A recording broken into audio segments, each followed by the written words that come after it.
In this tutorial, we're going to be discussing the truth of what the real problem is with most mental health issues. Complicated sounding thing. I mean, CPTSD, it stands for complex post-traumatic stress disorder. I usually refer to it as CPTSR. But the way I want you to think about it is as multiple different levels of small traumas, let's call them microtraumas, lots of small traumas that have taken place over a period of time, multiple sections of time, and across multiple contexts, where standard PTSD would be considered usually one time and one context. And so that particular time in PTSD would be singular.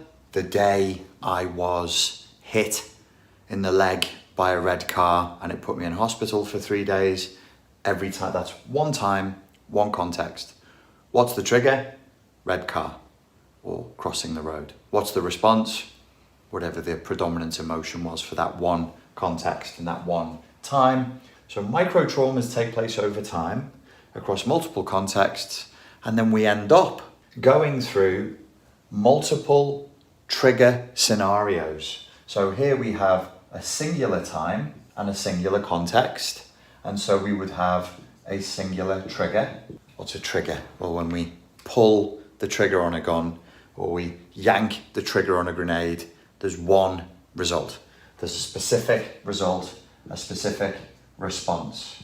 So I like this. Singular event, singular situation, singular trigger, singular response. There's never CPTSD without PTSD, and there's never PTSD without CPTSD. They're always together. The idea that they're discrete and separate is false. It's not true. Here's where it gets funky. So for us, over on this side, well, everybody has both. When I say us, I mean humans, all humanity. We've got multiple triggers. Every one of these events, repeated over and over again, creates multiple triggers. It could be public speaking. It could be being asked a question. It could be an exam. It could be when somebody in a position of authority speaks to you in a demeaning way. It could be something to do with sex, something to do with intimacy, something to do with food, you name it. It's all part of the human experience. So now we have multiple triggers with multiple responses. And what will those responses be? It's the full range of the varied palette of human emotion. From fear and all the subclusters of fear, which like anxiety, trepidation, anticipation. There are triggers for joy, there's triggers for happiness, and all the multiple nuanced little responses underneath happiness, cheerfulness, hopefulness, optimism, so on and so forth, right? So these are all of the different potential responses, but they're multiple. It's multiple. And they'll lean in a direction. So when somebody shows up and they go, I have depression, I respect the client. I mean, I've suffered with depression. It's a horrible thing. And I believe them. But there is a wry smile that occurs internally because I always think, that's what you think. What you mean is, I've at least got depression. At the very least. But the depressive symptoms, the things that we're bundling up together because we're civilized adults, and you don't want to come to me on your first session, say for example, if I'm a psychotherapist or a counselor or a coach, and just give me the whole thing. So you politely bundle it up into one thing that's one word and go, it's depression. But we both know that that's a symbol, that's a placeholder for everything. Now, what's the everything? All of these different triggers and all of these different responses will go into a primary response. But that's what we're dealing with here, where it's CPTSR, PTSD, anxiety, depression, addiction, anger management, dissociation, all the different permutations of anxiety, like social anxiety or whatever it is. They're all going to band together into one of 4 primary responses. So you will be taking all of these multiple context traumas, multiple context response, and they will all go primarily in one way. And it might be to fight, which would be to rage or to criticize and to attack. to flight, to fawn, to seek to negotiate, to negate your own needs, to placate a predatory enemy, to fight, to flight, which is to run away, metaphorically or even physically, to fawn, or to freeze. These are all primary level responses to multiple traumas across time and space. Fight, flight, fawn, and freeze.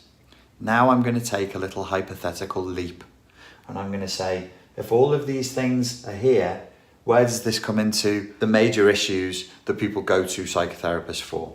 So possibly don't take these too literally, because they're just words. So I'm going to start with depression. In my humble opinion, depression is at least 3 discrete different things that leads to the same set of symptoms, but we need to identify which of the 3 it is in order to treat it properly. So I'm offering you the broad version first, and then we'll dial it in the later videos. Let's say for this video, depression is the freeze response. Because what is true depression? Some people who haven't suffered from depression say it's sadness. And it'll be like, sadness would be a flipping picnic compared to what depression is. Depression is a very physical experience. It's somatic. It's in the body. It's a kind of, it is an emotional shutting down, but it's also a physical shutting down.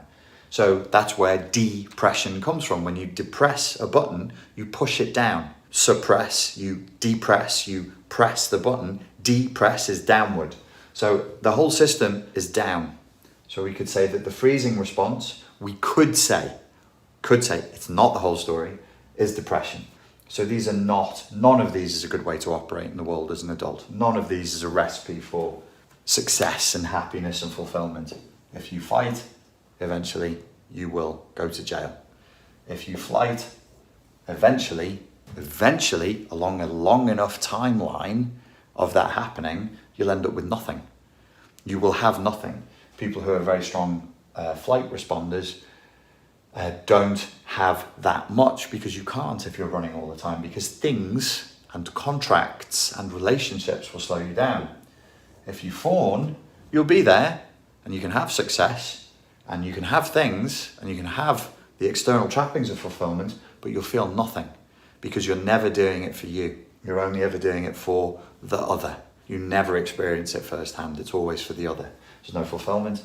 Freezing is one of the most debilitating. These people won't end up along a long enough timeline homeless, but they might end up housebound. Their worlds become smaller and smaller.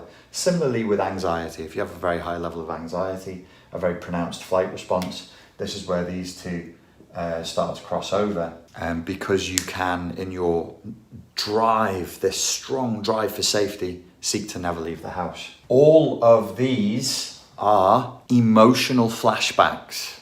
So here in PTSD, where the time is singular, the context is singular, the trigger is singular, and the response is singular, we can remember what happened visually, auditorily. You can remember what you saw, you remember what you heard, and you remember what you felt.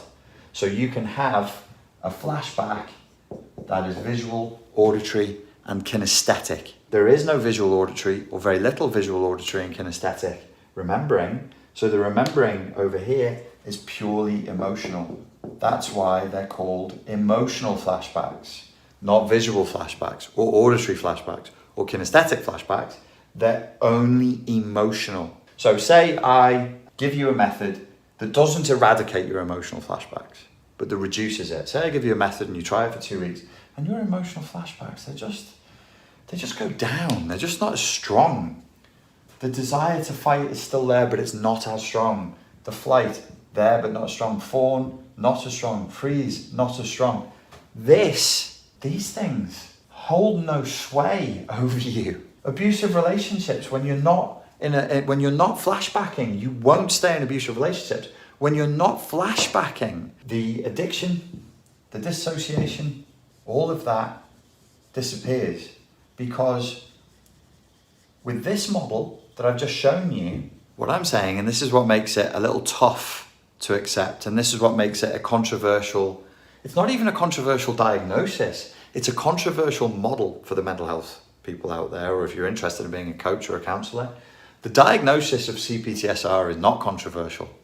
The model is. The model is, because this is pretty much everything. The only thing this doesn't account for is anything that is a result of trauma, biological trauma, or genetic issues, psychotic, delusional disorders. That's it. Everything else is covered by this. That's why it's problematic and controversial. If the emotional flashbacks are reduced, you're not trying to protect yourself in these ways that suck. These are now, they're still there, but they're reduced. If we eradicate the emotional flashbacks, guess what? All of these mental health issues around depression, anxiety, and everything else will dissipate. Why? Because they are actually maladaptive, protective responses. I know it sounds hard to believe, but depression, addiction, anxiety, all of it is actually just a bad and maladaptive attempt to protect you from this, from the effects of all the microtraumas. As ever, thank you for your time and for your attention, and I look forward to speaking to you again soon. Cheers.